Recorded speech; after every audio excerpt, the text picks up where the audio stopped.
Thank you for joining us on the Going Deeper podcast, a ministry of Fathom Church in Littleton, Colorado. You will never get to the bottom of the depths that are in Christ for you.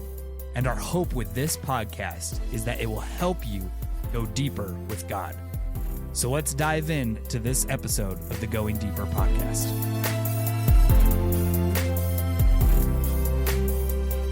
What's up, everyone? This is your host, Kyle Knight, and welcome to the Going Deeper podcast, a podcast where we just have conversations, hopefully to help you go deeper in your relationship with God. I'm in the podcast studio with our very own missions minister, Karina Bost. Hi, Karina. Hello. And lead pastor, Chris Martin. Hi, Chris. Hi there. Hey, so as you can see by the title of this episode, we're talking church membership. And one of the reasons why we are talking church membership now is that we're kind of getting ready for our next membership class here at Fathom Church, which is coming up here on just really quickly on October 1st. So we felt the need to talk about church membership. And so we're going to talk a lot about that, what it is, why it's important to us here at Fathom. But Pastor Chris, let's start with you. Like, why are we talking about church? What is church membership? That's a big question. What is it? Yeah. Why are we talking about it? In three words or less. 3 words or less. What is church membership? Church membership. Cool. Three words. That would be really hard. Well, let me just kind of frame it up like this. Historically, in the history of the church, so 2,000 years, there has always been a level of meaningfully belonging to a local fellowship, a local church, that designated those who were in and those who were not in. So we call that, in our modern nomenclature, church membership. Okay. It's not always been called church membership, but as early as the first, second, third centuries of the church, historically, we have had ways for Christians, believers, people who were a part of a local church to officially enter into that church. That was known as a catechism or a catechesis process. And in the first few centuries, we have historical records of like a catechism being sometimes 2 to 3 years before they would permit somebody to be baptized and welcome them into membership, as it were, in a church, for a number of reasons. One, to protect against outsiders who had malicious intent. I mean, the church was persecuted at this time, so there are records and theories around why church membership was such a big deal. Well, one is because there were spies actually trying to do harm to the body of Christ. But there was also just this really high bar, this high level of, hey, you being a part of your local church is requiring of you. So historically, this has kind of run through church history. There's always been a meaningful in, and there's always been an out. So like Paul even would say in 1 Corinthians 5, that if somebody is in sin among you that's unrepentant, you need to hand them over to Satan, but you essentially exclude them from the church. And that doesn't mean, like when Paul says, cast them out, like kick them out of the church, he doesn't mean, oh, they're not allowed to come to worship services. He means they're not quote in. We aren't able to, in good conscience, say, you are a Christian who is submitted to the authority of the scriptures and to the authority of Christ's headship in your life. You're not evidencing that you are a genuine, repentant, regenerate Christian. And therefore, we cannot treat you like that. So church history would support this idea of there being some sort of membership for each local church. Now, this has been abused in many cases, right? It has become like a cool club or an in club. It even has been, abused if you think back to the medieval time, the Middle Ages, where the church, the Roman Catholic Church, was selling indulgences to their members to try and, essentially compulsory church membership was a big deal in Europe. I mean, lots of stuff like that where it kind of got twisted. But even up until the last century, church membership was kind of the norm in almost every church. It's only in recent history that churches have essentially said, we will not have church membership. It's really, to my understanding, a modern phenomenon that there are churches that don't have an official membership roster, an official, we know who's in and we know who's out. And that's a strange new phenomenon. I mean, I have a number of questions on how things work in a church that has no membership. But often people will say, well, just show me the verse, like show me the verse in the Bible that points to the fact that that we should be members of a church. And I can't point you to one verse. It's not explicit in the Bible. It doesn't say church membership. Right.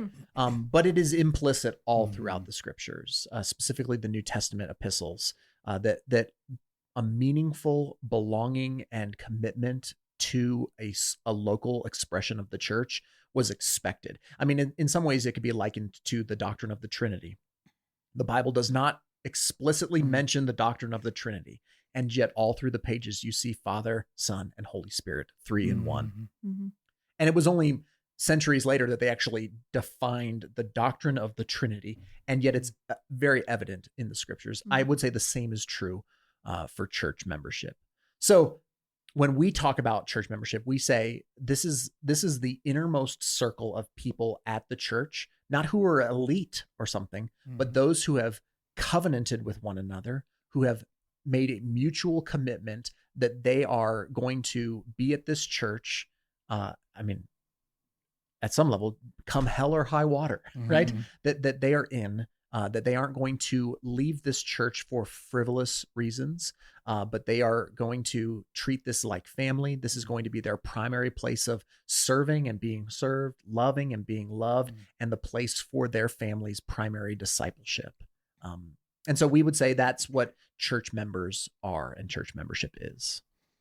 Well, that's good. Thank you for that little history lesson. I didn't know I was going to get so much of that. Karina, can I ask you, what is your growing up in the church? Like, what are your views on church membership? What is your experience with it? Like, did you, growing up in the church, do you remember anything about church membership? Just give us your kind of initial thoughts. That's a funny question because no, I don't really have much memory of church membership because as being the pastor's kid, there wasn't ever like this formal decision to be church members. As a kid, I was never like in that process.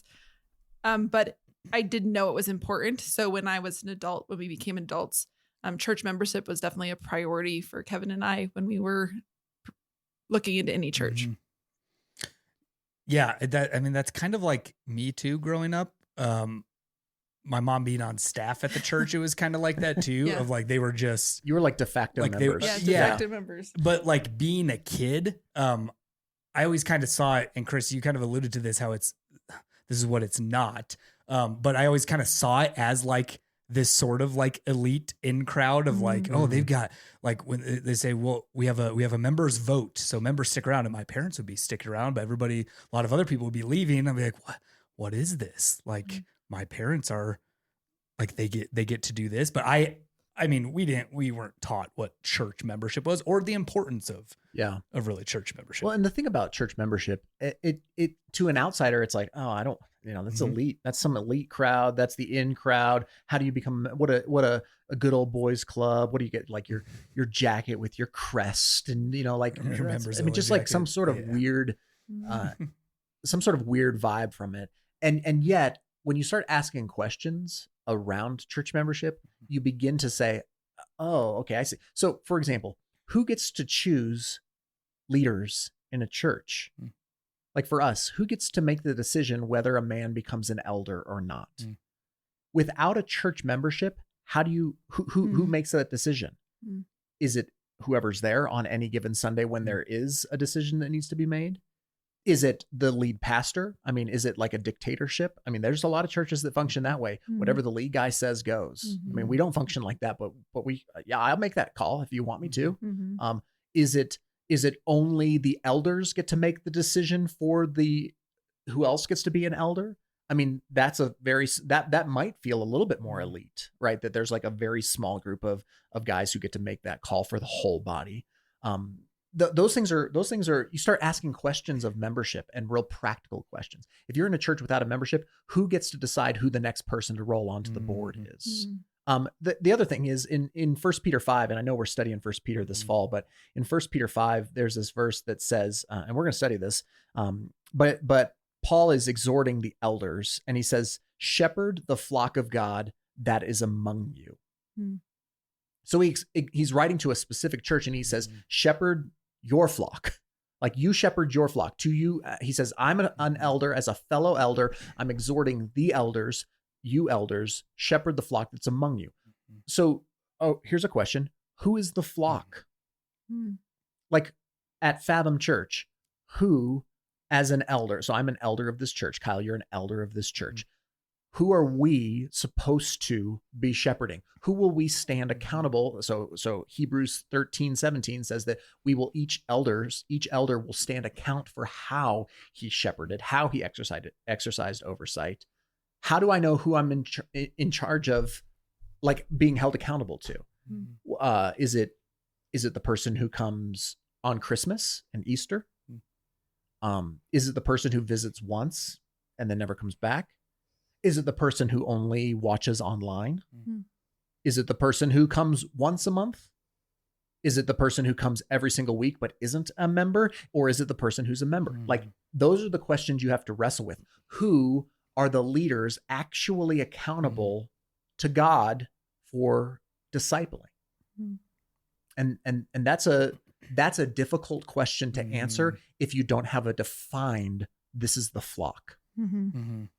So the questions begin to peel back some of, I think, the well, that must just be some sort of insider's club. Well, I mean, maybe, but maybe it's actually a necessity to actually define what a local church is.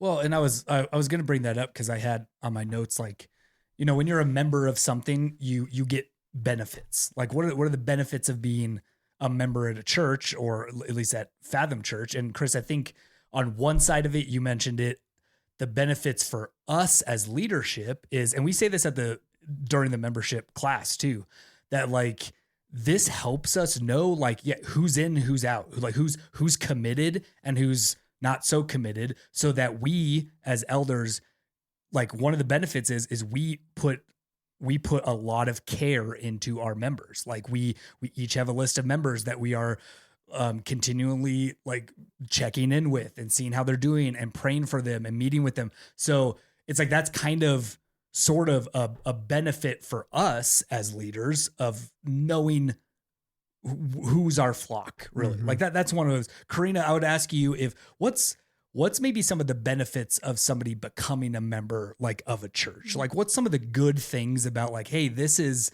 like, this will help you. These are some of the benefits about being, and whether it's at Fathom or somewhere else, about being a covenant member of a church. Yeah, being a member, you do. Well, I can't speak for all churches because I don't think it's true, but here at Fathom, you do have a piece in not the leadership, but in decisions. You don't have, like, it's not like just you as the member making a decision, but you do have a piece of that. But also, you have a level of accountability here at Fathom. When we renew our memberships every year, you're kind of evaluating where you are spiritually, and it's in order to keep you accountable with your church and your church leadership. And if you are living blatantly in sin, your church leadership will approach you and call you out on it.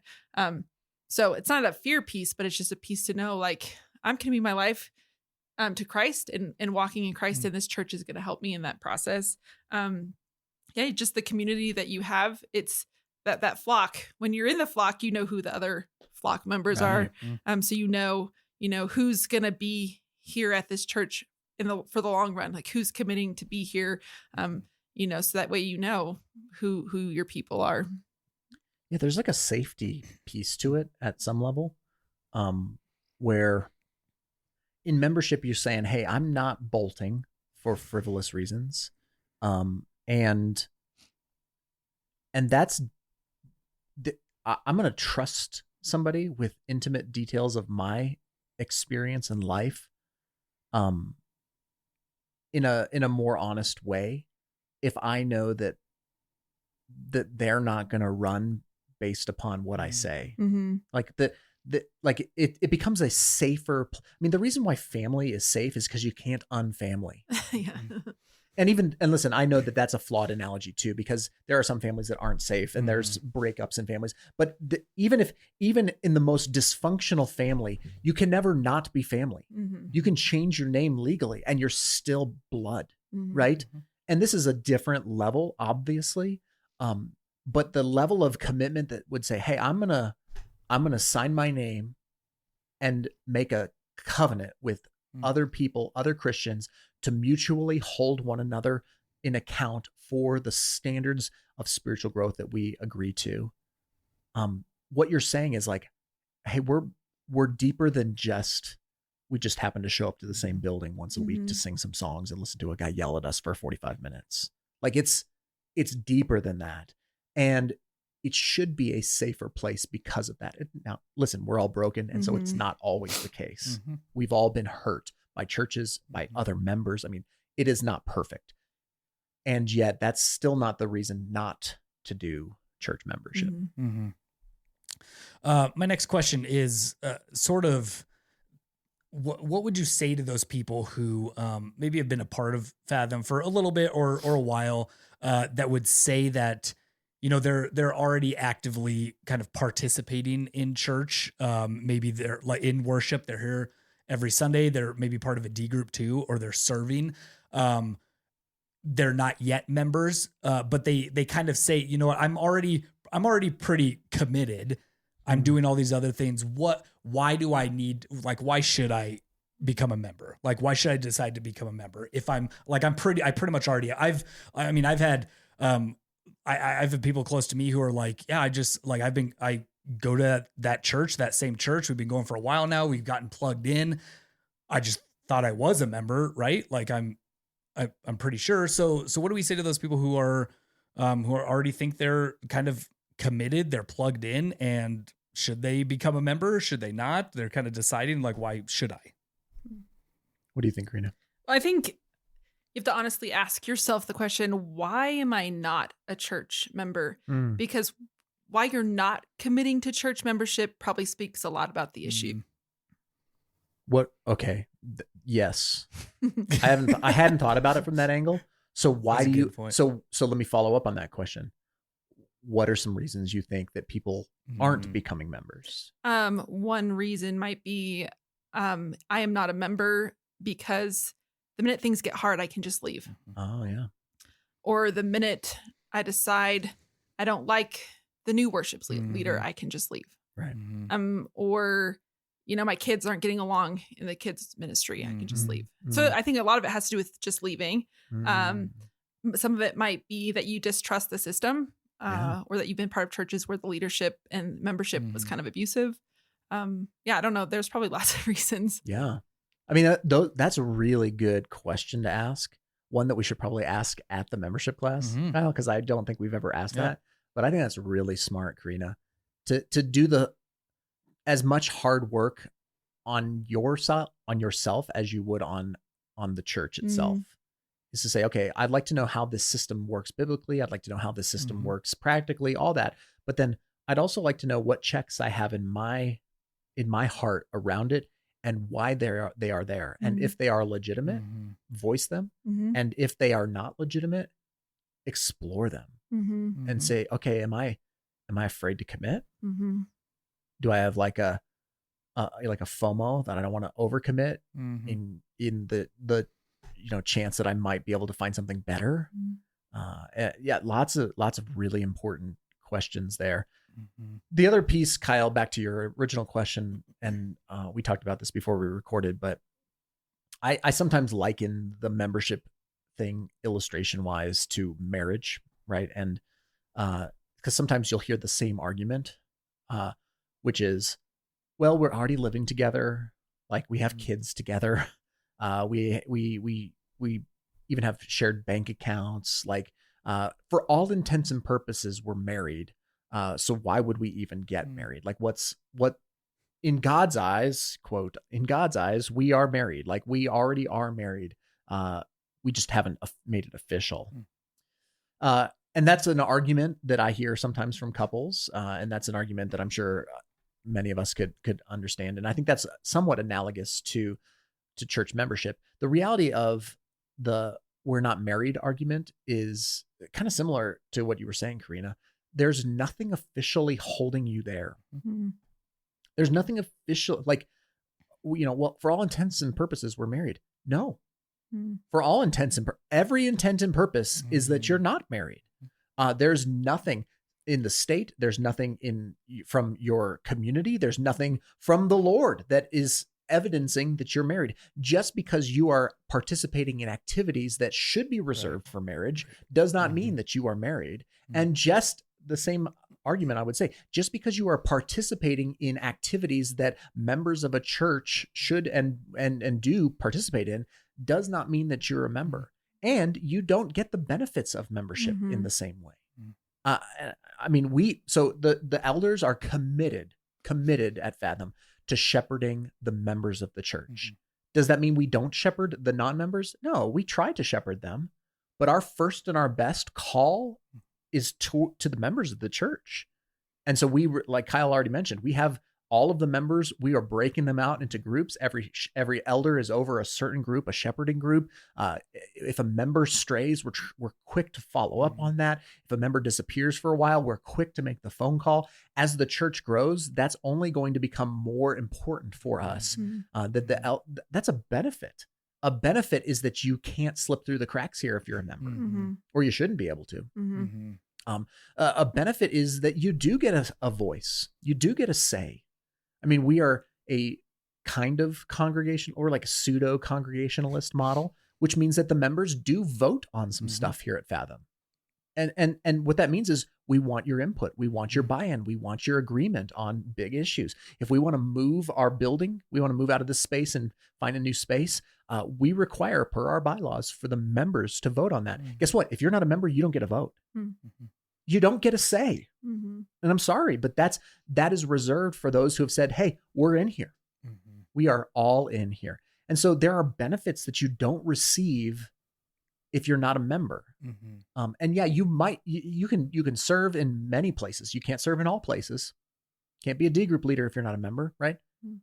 Yeah, you can belong in many, many ways, but you can't belong at the same depth level as a member.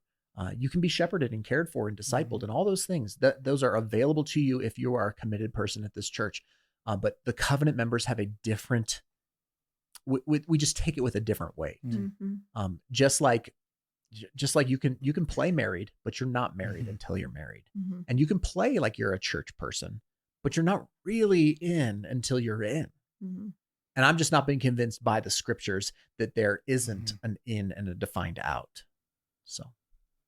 Let me ask this really quick question before we get into like sort of next steps. What is like are there requirements for someone to become a member? And how I'm thinking of that is the people who are listening who maybe they've been to Fathom, coming to Fathom regularly for a month, and they've just started to get plugged in, but they are like ready to go, head first into the deep end, and they have just started plugging into serving. They're starting up D groups because we're just starting those this fall, and like membership is the next thing. Is there a certain period of time they have to wait? Do they have to be attending this church for, I don't know, 6 months or anything like that? Or are there other requirements that they should maybe be prayerfully thinking about, or those kind of things? What about those people who are kind of thinking about it? Yeah, Karina, why don't you answer first, and we'll just kind of whiteboard this a little bit, okay? But like,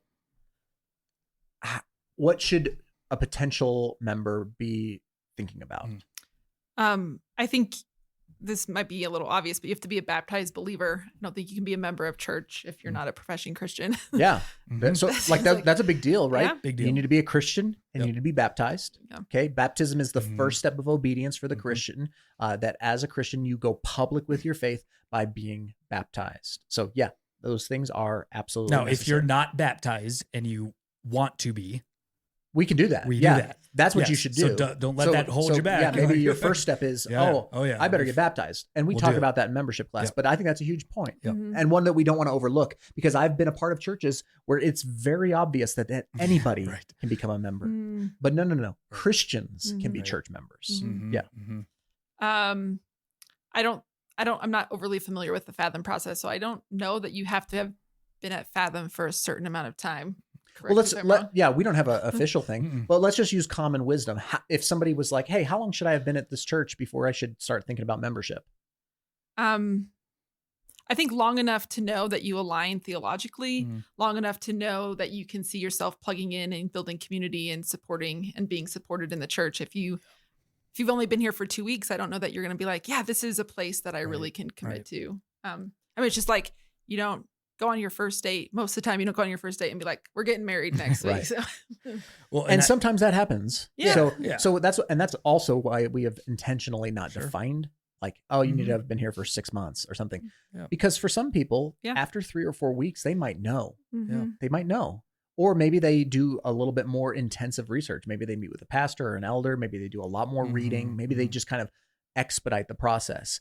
But I like what you said, Karina, that there should be some sort of discernment grid that you're running your church through to say, okay, can I mentally and emotionally ascend to the affirmations that a member would make? Yeah. And do I feel confident and comfortable doing that with what I know? You don't have to know everything. Right. But you got to know enough. Let me ask this. This is another piece for both of you guys. How mature in your faith do you have to be a member? I mean, part of this kind of goes along with like what Karina was saying. And I was just thinking of this as you guys were both talking of like, knowing that you're ready to make a commitment to a church and call a church like your home church. That's pretty important. But also along with like your spiritual, like your relationship with God, all that kind of stuff. It's like, you don't have to, and you said this earlier, Chris, you don't have to know everything to become a member. You don't have to know every theological, like deep thing of the Bible. But again, we say like you have to have a relationship with God, a personal relationship and faith in Jesus. But we don't sit there going, hey, like you need to check all these boxes. However, I think one of the things is with all the kind of the things we say that we our covenant, our membership covenant is like, we are hoping that you commit to going deeper in your own personal relationship with God and doing a daily kind of thing. And that like we ask these things of you, and we hope that you are committed to that. I mean, I know that was a long answer, but yeah. What do you think, Karina? Yeah, I think first and foremost, you're never as mature in your faith as you think you are. So if you're waiting for some magic line, it will probably always just get pushed back further and further. So yeah, I don't think that you need to be advanced. Like, it's not the elite team, like you said. Right. Membership's not the elite team. It's just people who are serious about their faith and are committed Christians. So I think the maturity piece, you don't have to be super, super mature, advanced in your faith. I mean, and it just goes to show we have college students here. And they are so immature, all you college students. I guess that's not fair, I guess, because they can be really mature in their faith. But I think you're right. And actually this is so little to do with age. It's unbelievable. Because some of our most mature members, I think, are younger. And some of our, I would say, less mature members are maybe older. And vice versa. Like, it's not always, it's not like on some weird sliding scale. But I would say, if you're mature enough to submit your whole life to the lordship of Jesus Christ, and you are mature enough to publicly declare that faith and belief in public baptism, and you are mature enough to say, I want to be held accountable to be growing, to be learning, to be serving, to be generous, to be to keep going deeper in my faith, then I think you are mature enough to be a member. And I think sometimes mistakenly we're like, oh, well, membership, maybe that's like 3 or 4 steps down the road for me. And I would just say, is this your church? Yeah. Do you love this church? Do you want to be at this church? Are you committed to this church? Okay, then you should be a member. Then you should be a member. And if you said no to those questions, then you should be thinking about where to go to church that's not here. And it's not because I don't love you. It's just because that's not how church is. You're not supposed to like begrudgingly put up with your church. You're supposed to love your church. It's supposed to be there to help your discipleship and to help your evangelism. It should be a place where you can invite people and engage with people. So I would just say, yeah, anybody who Mhm. is a repentant sinner, who is regenerate as a Christian, who has been baptized Mhm. and wants to pursue Jesus at the level that the membership covenant says that we're going to pursue Mhm. Jesus at, come on in. Yeah, and I would also say, like, if you're kind of freaking out about, oh, I just don't think I would be a good member of Fathom. You're not going to be the only member of Fathom Church. We have like a body of believers. We're in this together, and so don't feel like if you're going to be bad at this, then you shouldn't do it, because we're in it together and we build each other up. And okay, so last really quick thing before we end here, what are the next steps? Like if somebody's just listening to this for the first time, or maybe they've been thinking about it, next steps for them right now as this podcast is coming out. Okay.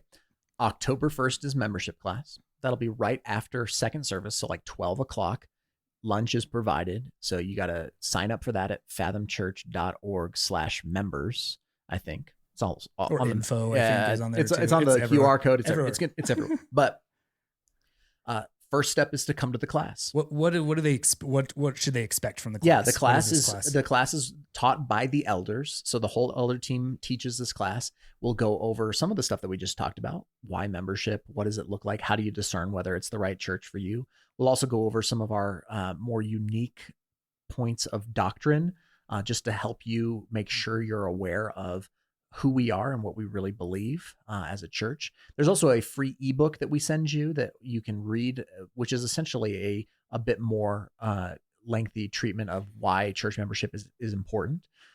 During the class, we'll go over how we govern. We'll go over our affiliations. We'll go over how to serve. We go over a lot of stuff. It's 2 hours. That's all it requires, a 2-hour class. And by the end of that class, there's also plenty of time for Q&A, but you should have a better handle on what Fathom is and how we do membership.